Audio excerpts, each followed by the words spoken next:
And I think it ties nicely to your question in the beginning about, is this about intuition or about growth, and why do we have to grow?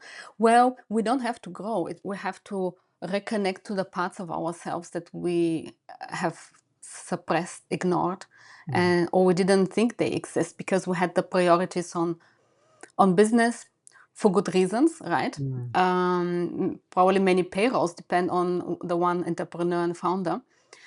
Um, and we have not learned how to reconnect with ourselves. And that's what I see, especially in business people. How do I reconnect? Especially if I have been so focused on work, working 12 hours a day, 14 Mm. hours a day, no holidays.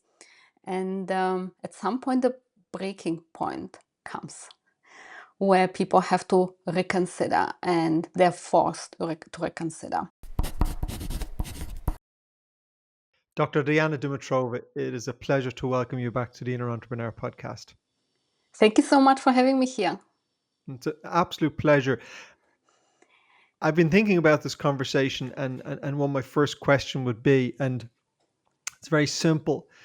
You work with leaders seeking new paths for growth and fulfillment. And when I read that, I wondered, why do we as leaders need new paths of growth at all? Are the paths we're on not just fine?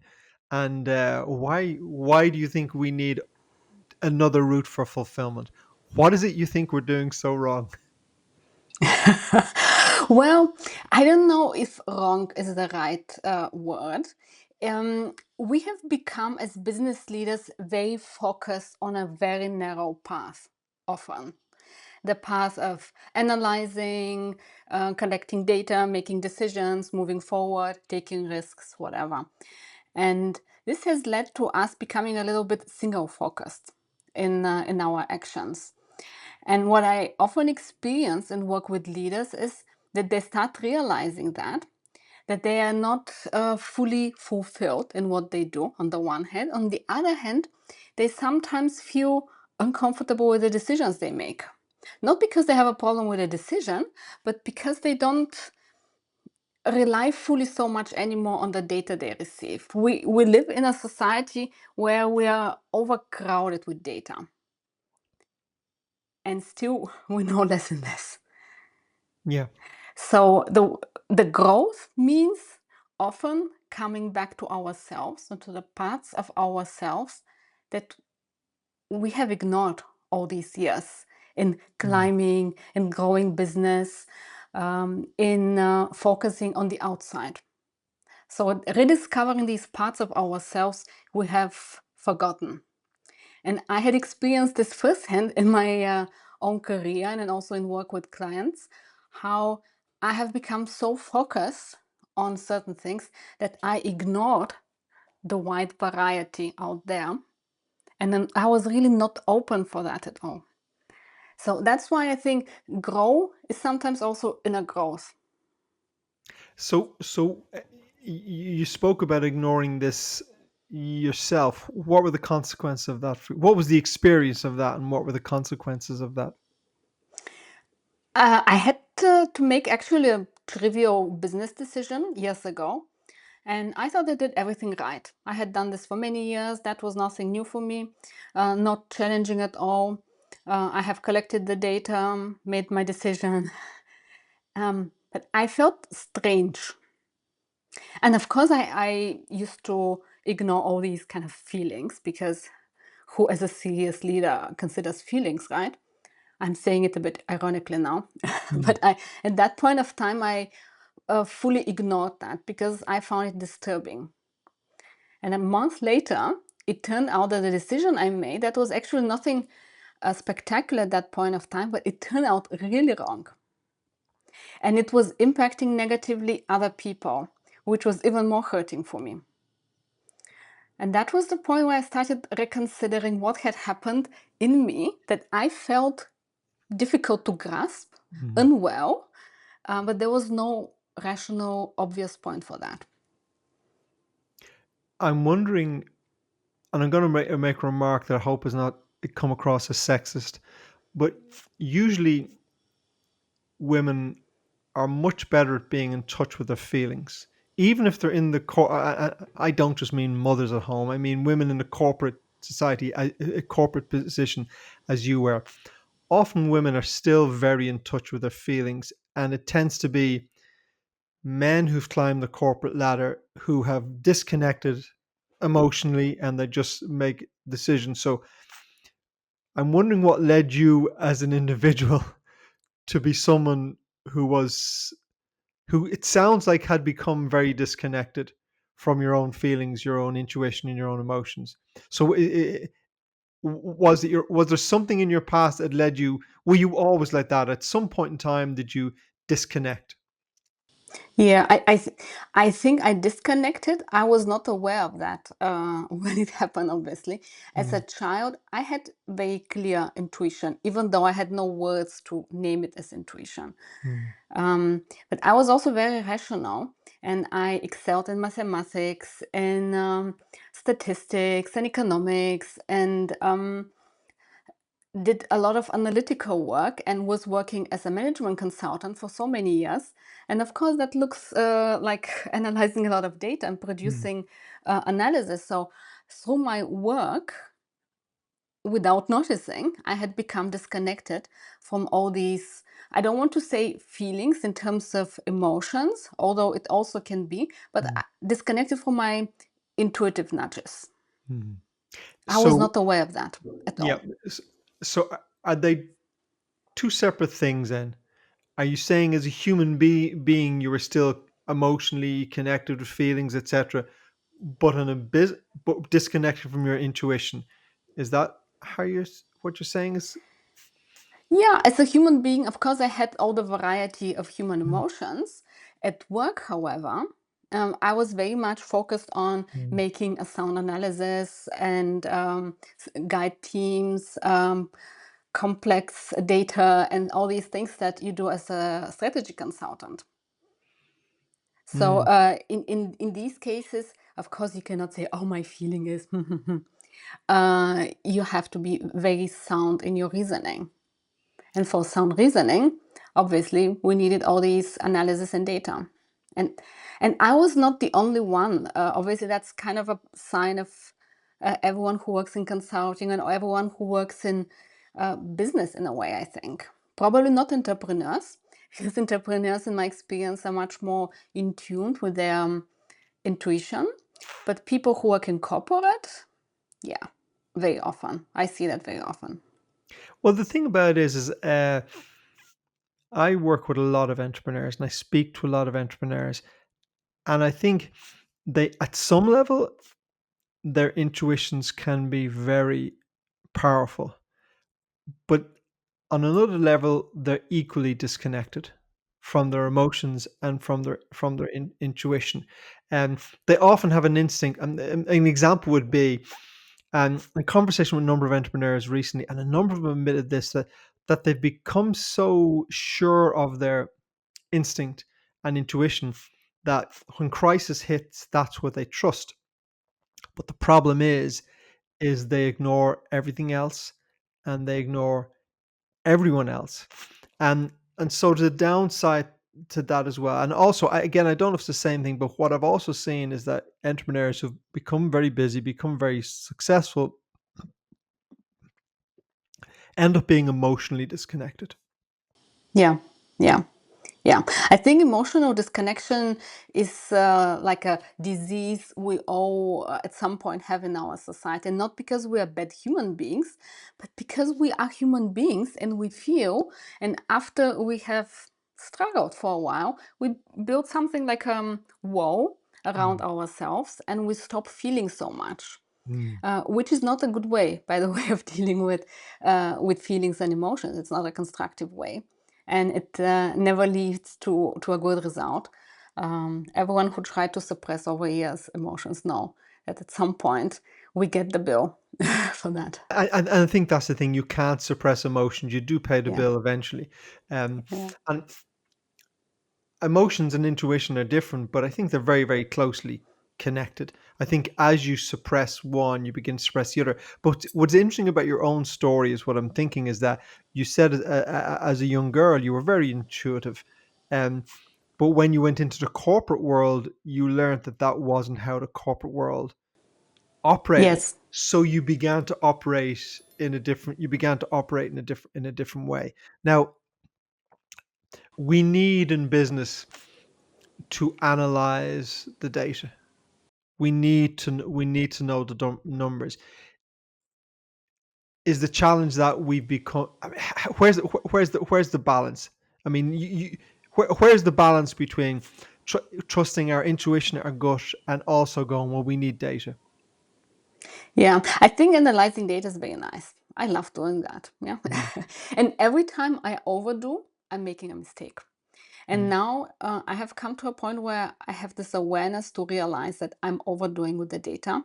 And the more I overdo and do another bit reading, another bit of reading, another one talk in order to get my feeling or inner certainty in a decision, I'm just making a mistake.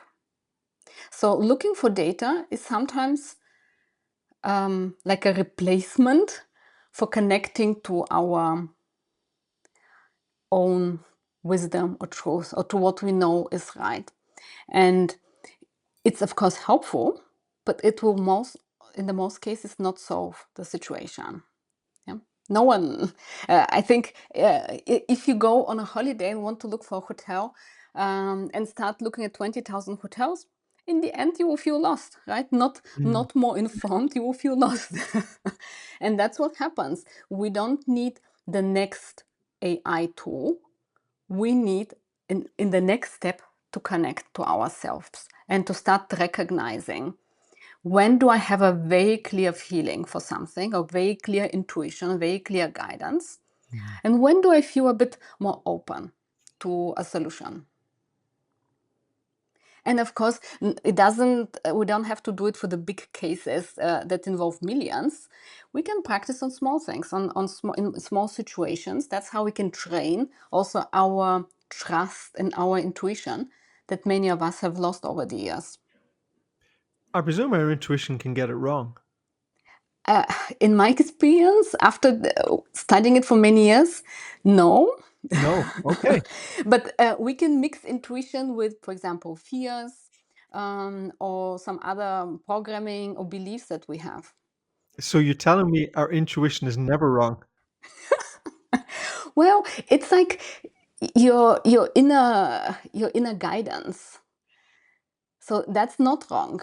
What is Mm, wrong is if I make a decision based on fear or mm. based on ego, and I think that's intuition. Yeah. No, that's not intuition. That's my fear speaking. If Yeah. I make a decision because I think, oh, I will save money if I do something, but that's not intuition. It's The so it's question it the yeah. question then is, how do I know the difference? So observation and practice. Okay. Because if I've someone if I've someone working for me and they tell me they're making all their business decisions based on intuition, I'm gonna get very nervous, I'm being honest. Yeah, yeah. It needs to be. We need to develop confidence in that, and Mm, also learn how it works. mm, And learn to recognize, is this now intuition or is this some external interference with us? mm, So I don't in any case say we just have to listen to intuition and everything will be good. No. mm, But equally ignoring our impulses to do something or mm. our ideas that come seemingly out of nowhere, well, this can be also quite expensive at some point if we ignore them. So it's a little bit of a balance and a learning process. And learning to trust what the inner wisdom is Yes. guiding us to, and learning to differentiate then between, this is my fear telling me to do something or not do something. Um, I have made decisions based on, again, I don't know what word to use, but really feeling I wanted to do something or something was right, and it's turned out badly. Was that me? Was that me listening to my intuition? Was it not my intuition? Was I ignoring something else? Well, I cannot, I don't know exactly the Yeah. details of your of your decisions. And sometimes when I make something that doesn't turn out well, I still learn from that. Mm. And even if it might not feel comfortable and pleasant, and this happens every now and then, that I do something where I think, okay, that was really not the most pleasant experience, um, but it's helping me to sharpen my senses, to sharpen my skills and my perspectives. So it's a learning process, Mm. and to start recognizing intuition and acting on that. So are you proposing this to organizations as or to leaders within organizations? 'Cause they're two different things: a leader making a decision and then an organization taking it on board. Are you proposing it to leaders as a skill they're not using and they need to add into their toolkit of skills? Is that how you're? Yes, when they feel that they at some point where they feel stuck, like in the way I was, Okay. sometimes that's the challenge, to start feeling more, to connecting to ourselves. Sometimes intuition is not the only one solution. Sometimes just to start feeling like a human being again. Many people in business, especially when they climb the ladders, they stop feeling so much and just functioning, Mm. just taking care of fires that break out somewhere in the organization, becoming a victim to their full agendas, and not really living life. So sometimes it's this growth is when they reconnect to what's important to them. And of course, recognizing intuition, but that's one element of the whole, let's say, inner growth. Yeah. I feel like maybe it has to start outside of the business. I mean, it has to start on a very personal level and maybe I know I asked about fulfillment early on, so maybe this is the warning sign for someone. I had a conversation with a group of entrepreneurs yesterday about stress and anxiety, and one of the things that came of the conversation was that stress is can be a warning sign. I mean, it's the event, but it's also an alert, a message to you that maybe, like your intuition, that something is slightly off track. But certainly, what was evident around the table is that stress, anxiety, worry, obsession over the business is prevalent in people, in entrepreneurs that the external world see as very successful, and that their internal world is Mm. a lot of stress, a lot of a lot of anxiety, and these are materially very successful people, but there's a whole lot of anxiety going on. Yeah, sleepless nights, high blood pressure, Mm. health problems, Yeah. and they cannot just step out on a holiday for 2 weeks because that's sometimes not possible Mm. when the business is centered around themselves. Mm. But also they've become so involved in the business that they find that they've become used to this. They've become used to this way of living. They've become used to this being on this treadmill, and they now find that they just can't. Even if they could step off it, it's like they don't want to, because it's now what they don't know what to do when they step off. Yeah, yeah, exactly, exactly. And I think it ties nicely to your question in the beginning about, is this about intuition or about growth, and why do we have to grow? Well, we don't have to grow. We have to reconnect to the parts of ourselves that we have suppressed, ignored, Mm. and or we didn't think they exist because we had the priorities on business for good reasons, right? Mm. Probably many payrolls depend on the one entrepreneur and founder. Um, and we have not learned how to reconnect with ourselves. And that's what I see, especially in business people. How do I reconnect? Especially if I have been so focused on work, working 12 hours a day, 14 Mm. hours a day, no holidays. And at some point, the breaking point comes where people have to reconsider, and they're forced to reconsider. I was also forced to reconsider. Mm. What, but there's consequences if you don't reconsider. Yeah, there are very clear consequences. We can postpone, but at some point there will be health topics. The private life will suffer. Mm. The business will ultimately suffer. So yeah, ultimately, what we want to protect, like business and families, for example, they will suffer. And yeah, we don't notice on time. I wonder, have you noticed a difference between between men, between women, between different nationalities, between different cultures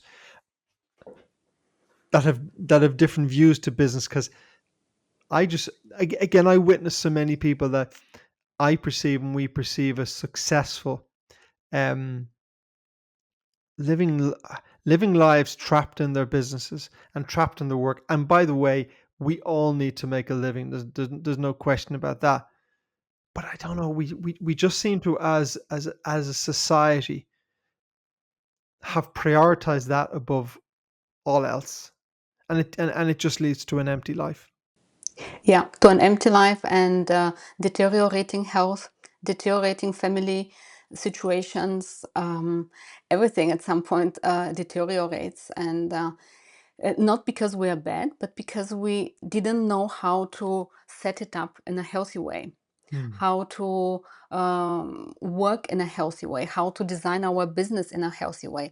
That's why, for example, I don't see myself like a coach Hmm. because I have also so much business experience, and I know Hmm. just working with someone one to one doesn't help if they have to manage a huge organization and they don't know how to change after that the responsibilities of the different other people in the organizations. That's why it's always interlinked with many different elements and a lot of responsibilities. So, do you find that senior leaders then are concerned that they will lose authority or respect if they show a softer side? Because that's what we're talking about here. We're talking about bringing a more human side of ourselves to our decision making, to our business, to how we engage in the world. I think it's a bit of a false premise we have grown up with that we have to appear as non-human in order to be professional.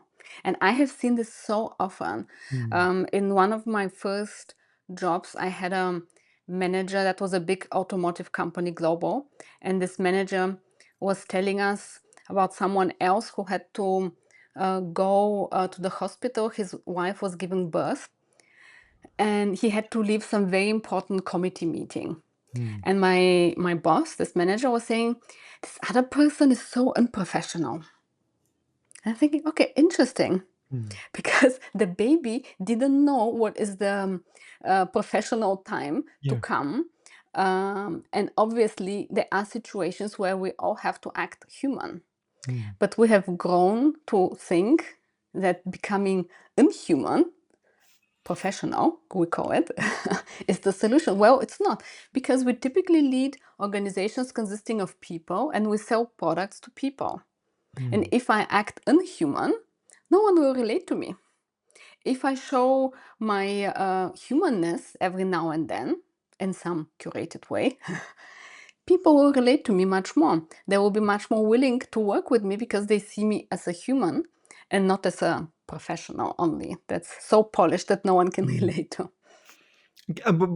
But we are just human beings fundamentally, and yeah, I get. I mean, I've spoken to so many people, but I get to speak to so many people on the podcast, and fundamentally, so many people are just the same. And we all do different things. We've different colored skin, we speak differently, whatever. But fundamentally, when you get to speak to people, people are all the same, and want similar things out of life. Most people want a happy life. They want good health. They want friends and family. Almost everyone you speak to, that's what you want. So that's like a fundamental human need. And for most of us, we also want prosperity, but we want prosperity in order to sustain that lives. And I think what I'm observing is that we've gotten that the wrong way round. Now we're pursuing these professional lives, these careers, these businesses. By the way, I'm all in favor of building a business, but Hmm. not at the not sacrificing our humanity and becoming inhuman in order Yes. to do that. And by inhuman, I simply mean by not recognizing that this is a small part. It's a very important part of our lives, but it's a small part of our lives. I mean, what we Yeah. do professionally. Yeah, but even in our professional life, that's why I called it a false premise, because uh, I'm sure everyone would prefer to buy a product from a company that we relate to, that we feel that they represent some values that we share with them. For example, Apple in the beginning, yes, it was nice technology, but people related to the innovation, to Steve Jobs, um, to his humanness in a way, how Yeah. he eats only fruit and nothing else, and he goes to India and whatever. People related to him as a human. Not Mm, everyone has to do the same, but they had a connection to him, perceived connection. mm, But even in business, that's a necessary thing to reconnect and start finding ways. How can I be more human? And that's not an easy thing to do, mm, because we have tried so many years to be professional that becoming real is really difficult, because I have asked myself this also for years. What is the real me? Like, what is mm, the authentic me? Apart from my certifications, educational grades, whatever professional steps, the finding out the real person mm, behind all the superficial stuff is actually key for us to start behaving human in a way. mm. And I'm curious, when you asked that question, what is the real me? What did you discover about yourself? Yeah, that's an interesting question. So I'm still in the process of discovering.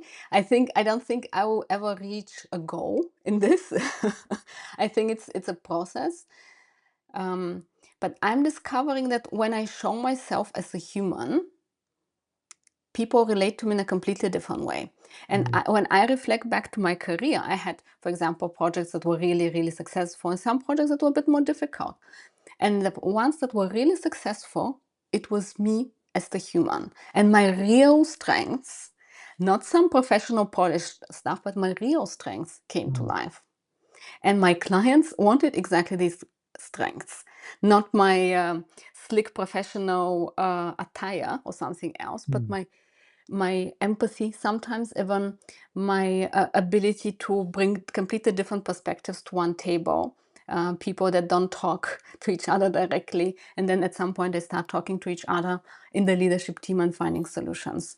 So I was even surprised when I had these experiences, because I thought I have to be mm, the neutral person at work that just has a very stiff face and doesn't react human.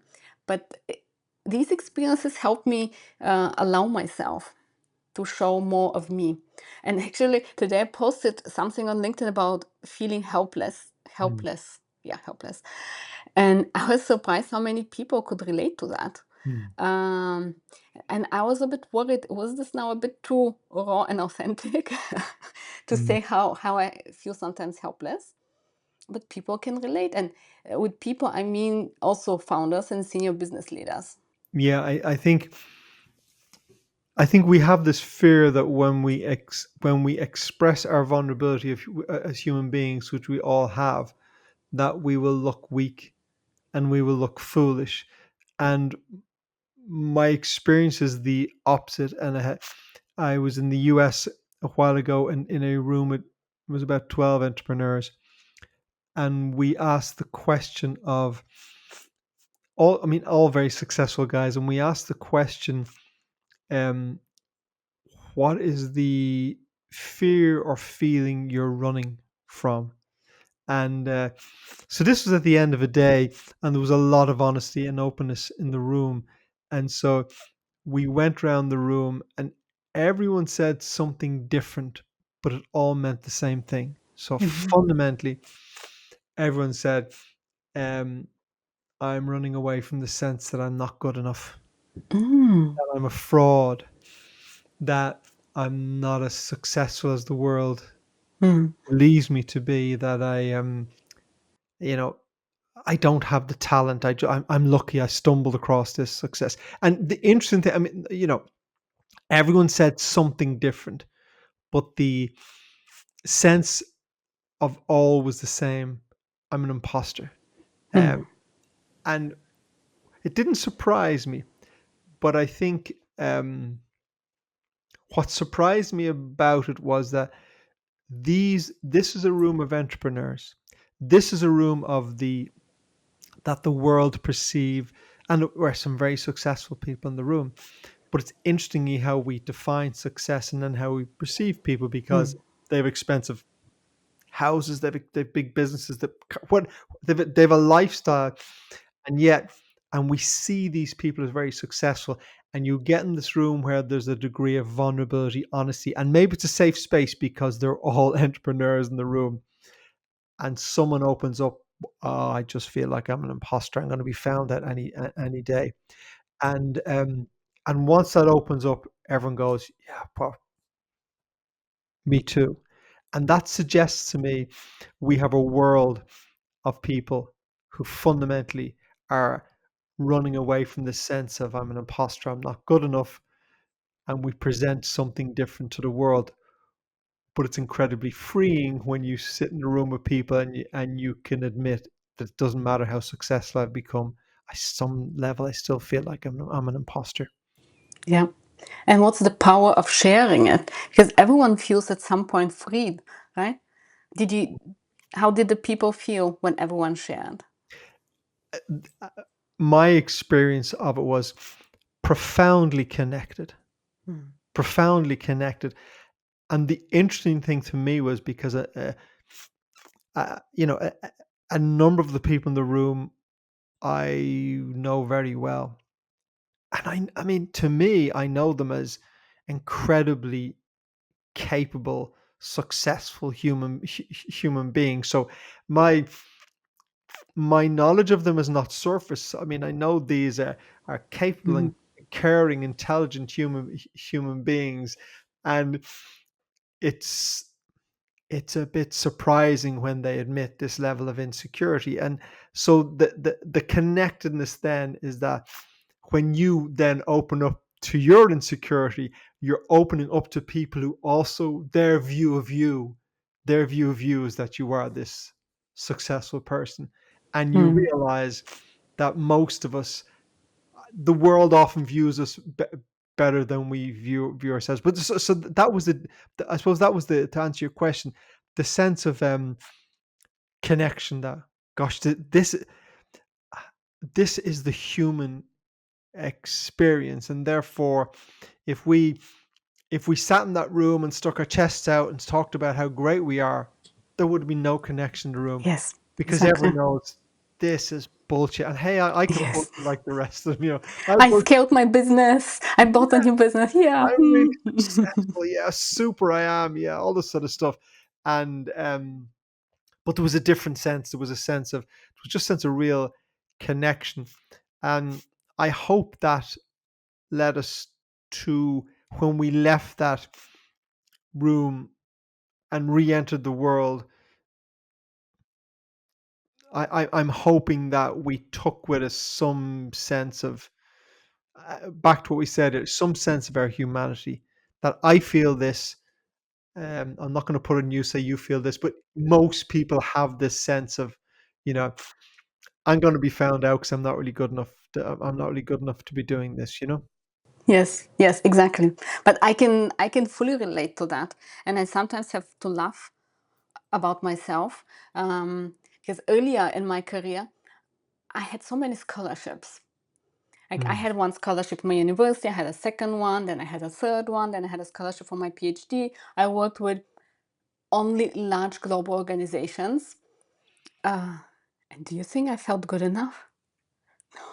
Every time I felt someone will notice I'm not good enough. mm, And later on in my career, I started realizing that if I feel like this with all this kind of formal, mm, external proof, how yeah. would every other human, feel? And I have a lot of compassion for that. And I think we can feel not good enough and still also be very successful in everything else we do. And probably it also gives a little bit of push to be. But I have also found that when I talk openly, also to colleagues about what I can do and what I cannot do, It's also very freeing for me and also gives the opportunity to others to say what they're good at and where Mm, they're not so good at. Or if I make a mistake, I have no problem with immediately recognizing I made a mistake because I expect that everyone else will also react like that. And I mm, want to have a culture of openness also to mistakes. Also, in teams that we have to lead, it's essential that people talk honestly and openly. And they cannot do it if I have my polished cover and no one can relate to me, and everyone wants to say how great they perform their task and hide all the difficulties. We don't want that. We want honesty. the challenge is then for leaders to go first and accept the fact that there may be kickback. I mean, you may show a, I'm not going to say a gentler side. I don't see it as showing a you may reveal your true self, and may get some kickback out of from someone, but I would say they're reacting to their fear of actually opening up. Yeah. I think we can always do these things in a moderated Mm. way. We don't have to expose everything Yeah, it's immediately not a and say, therapy oh, session. Yeah, yeah, yeah. but just becoming more open in how we make a side comment with things that we find difficult or any other more personal comment that we find that we feel comfortable in sharing. And step by step, we can design a culture in our organizations where uh, people feel comfortable to be real. Mm, Of course, we can all be high performance and focus on creating great work, but at the same time, real. I mm. don't know any leader who wants to hear only lies from their employees. Yeah, we all want to know when there's an issue, so it is resolved. And I think it's a big danger to company when you have people who are unwilling to speak up when they see a problem. And I think the predominant reason people are unwilling to speak up and see a problem is because they think they will be criticized, or they won't be heard, or they won't be listened to. And I know in my own company many, many years ago, when I wanted to change this culture, how I began to change it was not by telling people to kind of own up and say, I made a mistake or something. Because usually, if someone makes a mistake, what you want is as quickly as possible to go, shit, I fucked up. Can we fix it? Because you don't want to find out weeks later. You want as quickly as possible. And so what I started doing when I would have meetings with my this team was I would point out where I had messed up. Because hey, there's lots of things. I made this decision and it didn't go well, and I would point out the things I did wrong, Yeah. because what I was trying to do is create a culture where, you know what, I get things wrong, and the odds are I will continue to do that. Hopefully I'll get more things right than wrong. But if you're making an effort, if you're making progress in the world, you have to get stuff wrong, because no one gets everything right. And just to open it up, I made a mistake. Can somebody help me fix this? Somebody who's smarter than me. But the more I became open to that, then it became, what if the boss is going, he messes up, then, as long as someone goes quickly, hey, I made a mistake here, help me fix Hmm. it. Yes, exactly. And if you want to have a faster shift, something like a failure discussion round can be helpful, where you have a moderated session with different leaders and employees that come together, and the focus is on what are things that have not gone according to plan, and what do we learn from that. Mm, Sometimes there are reasons why things don't go according to plan, and there are things we can fix on a structural level, on a process level. It's not just personal failure, but if there are some structured rounds of reflection where relevant people participate and they're trained to have this open dialogue, including the CEO, this opens up much more. And of course, you can have every time you notice something, of course, say it. But these things help to accelerate openness mm. to failure and also fast repair. Yeah, I worked with a guy once who was in a manufacturing business, and they had an expression that said, fail fast, fail cheap. Yeah, Because yeah, they they knew they would make a dozen products or whatever, and most of them wouldn't really be successful in the market, but they'd land on one, and that would be enough. And so they understood the process that we have to go through. We have to try, dozen, 20 prototypes or something, and eventually we go, this is it. And so they wanted to get that as fast as possible, and they didn't need people when it was obvious something wasn't working out. They didn't need people sticking with that idea. They need people as quickly as possible going, that was wrong. And so I wonder, do we either need to redefine the word failure and start calling it something else, or do we need to begin to define failure as a part of the process? And as we're walking down the road, we know we will stumble and fall many times. Let's call it, let's recognize it. It's no big deal. It's how we learn, and let's just move on. Yeah, I don't have a problem with the term failure. Some Mm, people can be more allergic, but I think if someone is allergic to the term, I think probably they need to dig deeper and understand what their personal mm, issue is with a failure. mm, But we can also call it experience, um, growth experience, or whatever else mm, would resonate with the language in the respective organization. mm, But the more we demystify it and take the blaming out and the delays mm. and the unclear responsibility, just fast recognizing, fast finding a solution and moving forward. Yeah, I think you said blame there, and again, that was my own experience. Is that people there can be a culture where people like to blame, and you have to as quickly as possible remove that culture. And how we did that was by, when a problem would arise, uh, we would move away from blaming someone, because this specific problem has arrived, and if you start getting into all the blame, etc., etc., etc., you become focused on that problem. And I would always go, this problem has occurred, now it's over. The question is, how do we not have a repeat of this? So let's talk about how we're going to move forward. What can we do forget about blaming, forget about all that sort of stuff. Yes. What are we going to do to move forward? This We've kind of moved on to a conversation about culture and away from intuition, but what my intuition is telling me is that culture and intuition are inextricably linked, because you need to create a culture in a bit. All of these things we're talking about, it seems to me, need to be embedded in a culture before people can start trusting and expressing their intuition. Is that your Yes. experience? Yes, exactly. Exactly. And they all start with a leadership team.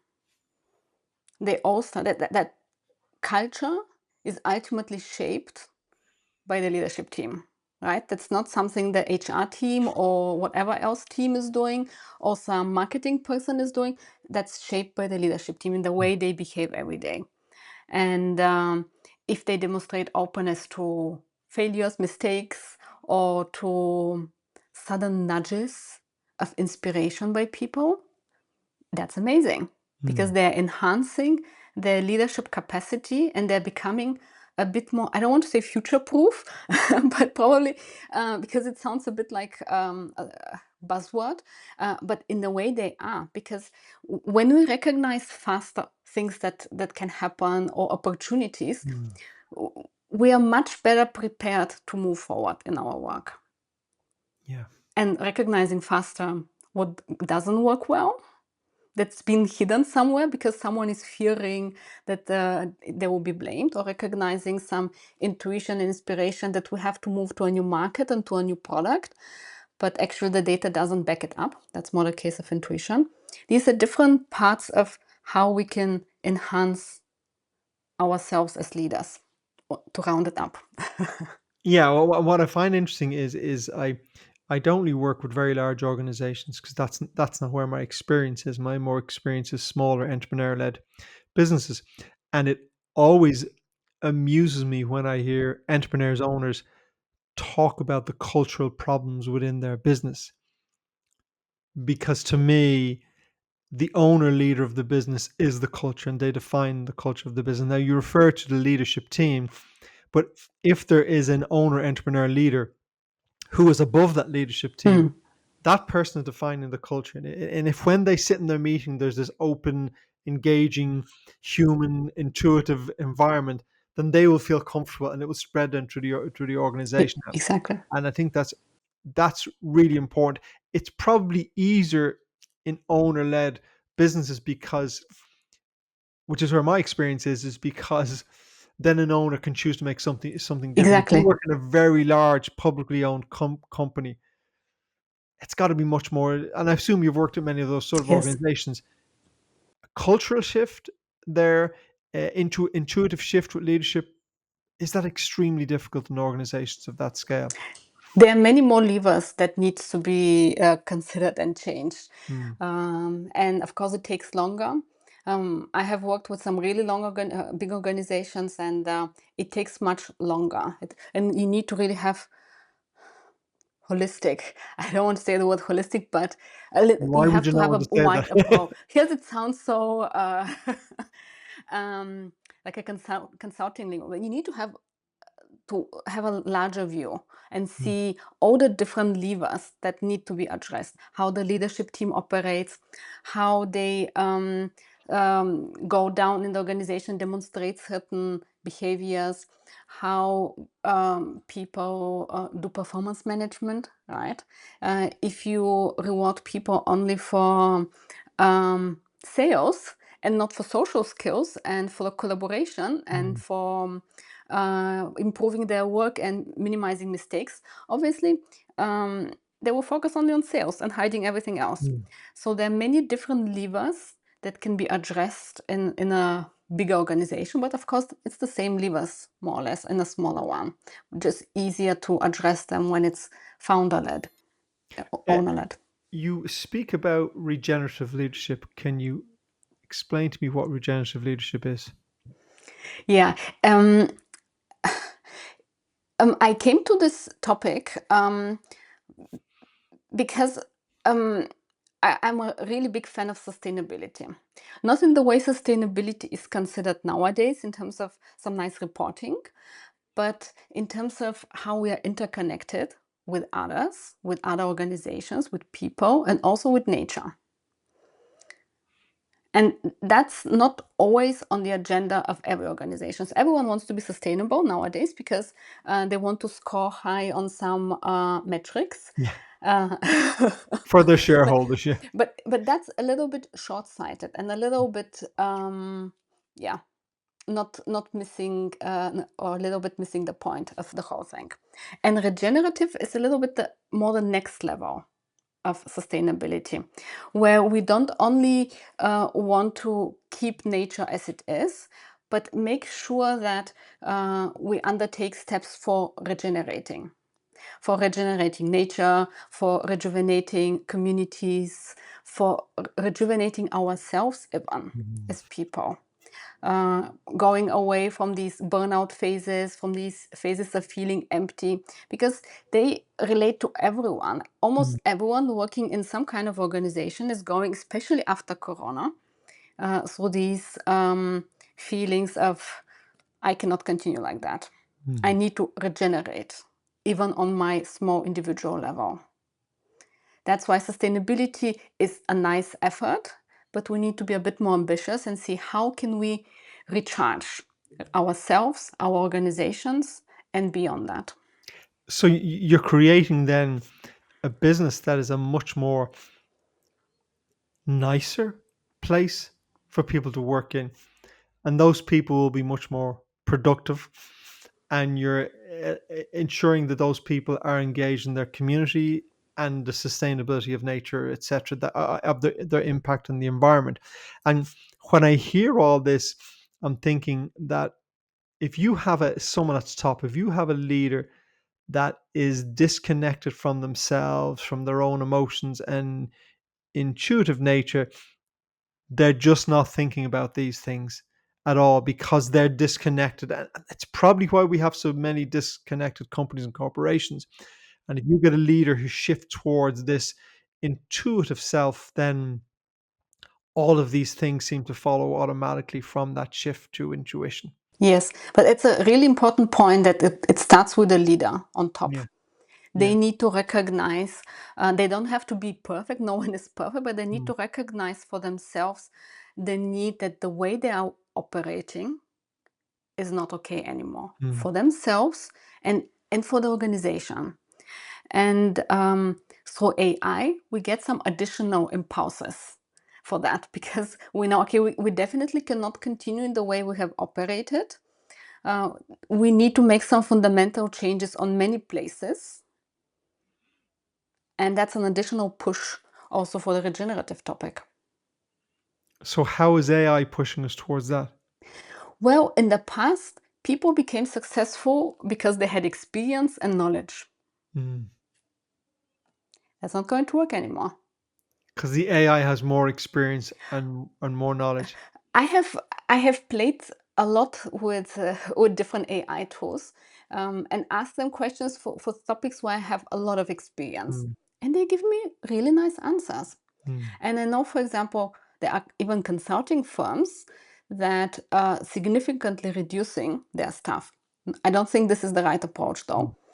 I think they should use the capacities to innovate and become more regenerative, Mm. and they will see it sooner or later. Because who will want to buy products from someone who just goes fully AI? Like if I see a company that is going fully I don't want to buy products from them. Mm. I want to buy products from humans that are doing something good in the world. Yeah, it's interesting. I've been having some trouble over the last week with a new website I'm building, and when I go onto the support feature, it takes me straight to AI. And you know, sometimes it's good, but it's just it's not going to answer your question. Now, the AI will very quickly go, I'll connect you to an agent. And now Mm. I'm connecting with a human being. It may just be in a chat, but now I'm connecting with a human being.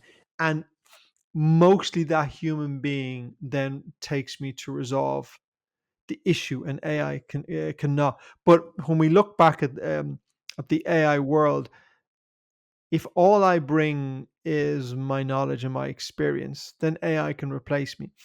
If I bring my humanity, if I bring my wisdom, if I bring my vulnerability, then AI will not replace that in our lifetimes. Exactly. And people, your customers will continue to come to your company Mm. and purchase your products because they will appreciate you as a human. Your employees will want to work with you. They will want to innovate more.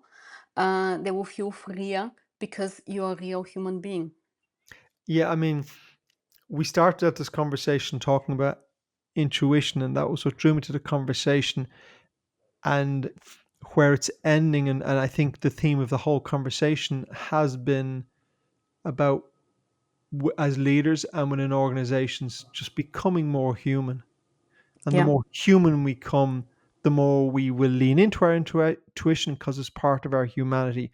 Before we wrap up, um, for individuals or leaders listening to this, and someone recognizes that they've gone a bit off track and they realize they need to explore their intuition a little bit further, what's some steps someone can begin to take right away, either personally or within their company, to begin to improve their own relationship with their intuition? Hmm.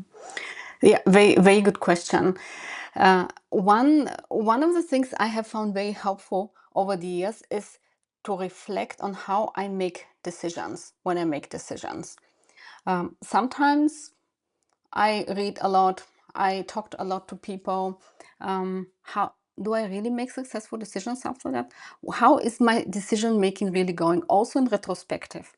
What were my particularly successful decisions? How did I feel? And what were my particularly unsuccessful? And Mm. out of what reason did I make them? Sometimes for me, it was fear. Mm. Um, and I try to remember how did I also feel in my system, in my body in a way. Mm. When I made decisions under intuition, I felt like an instant clarity within me. It was very clear. I didn't need any further information. It was so clear. I felt it in me It just felt fully. right. Yeah. Yes, and by the way, that's also really scientific. There's real neuroscience that says that we make decisions through perceived emotions also in our system. Mm. not through the data. Sometimes we read data because we don't have this feeling, but once we have the feeling, we know. That's Mm. clear. Yeah. So when I reflected on my past good and bad decisions, I realized that for the good decisions, I had a very clear perception in my system.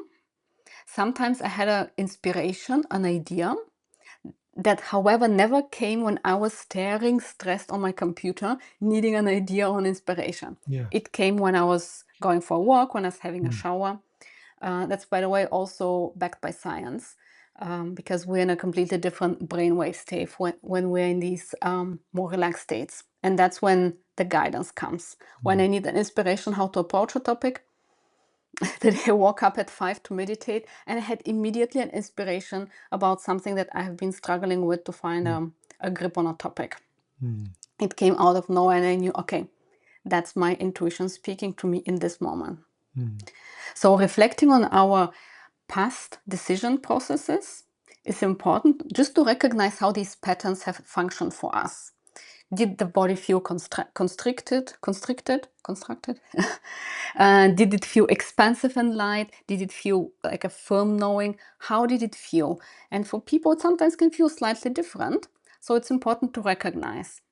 And then the second step, when we are in a situation where we need to make a decision, we can reflect how our thoughts are happening. In my situation, what I observe with others is I have an inspiration to do something, intuition, but then I start dissecting and overanalyzing it. Mm. And then it's basically dead. You killed it, yeah. It's killed. I've It's been there, killed. yeah. And now I'm at a point where I can recognize these moments of overanalysis and stop myself, push myself back, and know, okay, I had this really good idea. Mm. I can still decide against it, but I recognize the idea was an intuition. Mm. And even if I decide against this idea, because there might be reasons, Mm. and I observe over time if it was a success or not. Ideally, not the most expensive ones, Mm. Yeah. but observe uh, how it how we react to these inspirations and ideas, yeah, and how it turns out. Ideally, in Mm. small cases. Mm. That's how we learn and develop trust in ourselves. It's a practice. It's a practice, exactly. We all have it.